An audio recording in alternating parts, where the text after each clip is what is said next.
Hi hello friends, welcome back to Jai Maruti creations. Bigg Boss ಮನೆಯಲ್ಲಿ ಶುರುವಾಗಿದೆ nomination ಬಿಸಿ. ನಾಮಿನೇಷನ್ಗೆ ಸಂಬಂಧಪಟ್ಟಂಗೆ big boss ಮನೆ ಒಳಗಿರುವ ಸ್ಪರ್ಧಿಗಳಿಗೆ ಒಂದು ಟಾಸ್ಕ್ ಕೊಟ್ಟಿದ್ದಾರೆ. ಈ ನಾಮಿನೇಷನ್ ಪ್ರಕಾರ ಮನೆ ಒಳಗಿರುವ ಎಲ್ಲಾ ಸ್ಪರ್ಧಿಗಳು ಬೆನ್ನಿಗೆ ಒಂದು ಬುಟ್ಟಿನ ಕಟ್ಕೊಬೇಕು.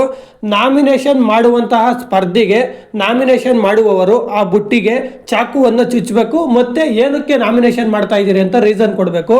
ಇದೇ ಪ್ರಕಾರ ರಕ್ಷಿತಾ ಅವರು ಕಾವ್ಯ ಅವ್ರನ್ನ ನಾಮಿನೇಟ್ ಮಾಡಿ ಅವರು ಕೊಡುವ ರೀಸನ್ ಏನಪ್ಪಾ ಅಂದ್ರೆ, ನಾಮಿನೇಷನ್ ಅಂತ ಬಂದಾಗ ವೀಕ್ ಆಗಿರೋರ್ನ ಫಸ್ಟ್ ಬಿಗ್ ಬಾಸ್ ಮನೆಯಿಂದ ಹೊರಗೆ ಹಾಕಬೇಕು.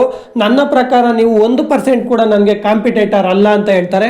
ಆಗ ಕಾವ್ಯ ಅವರು ನಿಮ್ಮ ಥರ ಡ್ರಾಮಾ ಮಾಡ್ಕೊಂಡು, ಚೀಪ್ ಗಿಮಿಕ್ಗಳು ಮಾಡ್ಕೊಂಡು, ಚೀಪ್ ಸ್ಟ್ರಾಟಜಿಗಳು ಮಾಡ್ಕೊಂಡು ನಾನು ಬಿಗ್ ಬಾಸ್ ಮನೆ ಒಳಗಡೆ ಇಲ್ಲ.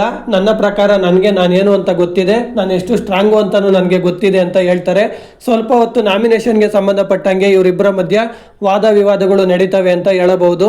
ನೆಕ್ಸ್ಟು ರಘು ಅವರು ಗಿಲ್ಲಿ ಅವ್ರನ್ನ ನಾಮಿನೇಟ್ ಮಾಡಿದ್ದಾರೆ. ಇದೊಂದು ಸ್ವಲ್ಪ ನೋಡೋದಕ್ಕೆ ಬೇಜಾರಾಯಿತು, ಆದರೆ ಏನು ಮಾಡೋಕ್ಕಾಗಲ್ಲ. ಬಿಗ್ ಬಾಸ್ ಮನೆ ಒಳಗಡೆ ಆಲ್ರೆಡಿ 60 ದಿನ ಆಗಿದೆ. ಯಾರು ಯಾವಾಗ ನಾಮಿನೇಟ್ ಮಾಡ್ತಾರೆ ಹೇಳೋಕ್ಕಾಗಲ್ಲ. ಅದಾದಮೇಲೆ ಅಶ್ವಿನಿ ಗೌಡ ಅವರು ಕಾವ್ಯ ಅವ್ರನ್ನ ನಾಮಿನೇಟ್ ಮಾಡಿದ್ದಾರೆ. ಫ್ರೆಂಡ್ಸ್, ಇಷ್ಟ ಹೇಳ್ತಾ ಈ ವಿಡಿಯೋನ ಮುಗಿಸ್ತಾ ಇದ್ದೀನಿ. ನಿಮ್ಮ ಪ್ರಕಾರ ಈ ಸೀಸನ್ ಬಿಗ್ ಬಾಸ್ ಯಾರು ವಿನ್ ಆಗಬೇಕು ಅಂತ ನಿಮ್ಮ ಅಭಿಪ್ರಾಯನ ಕಮೆಂಟ್ ಬಾಕ್ಸ್ನಲ್ಲಿ ತಿಳಿಸಿ. ಹಾಗೆ ಈ ವಿಡಿಯೋಗೆ ಒಂದು ಲೈಕ್ ಕೊಟ್ಟು ನಮ್ಮ ಚಾನಲನ್ನು ಸಬ್ಸ್ಕ್ರೈಬ್ ಆಗಿ ಸಪೋರ್ಟ್ ಮಾಡಿ.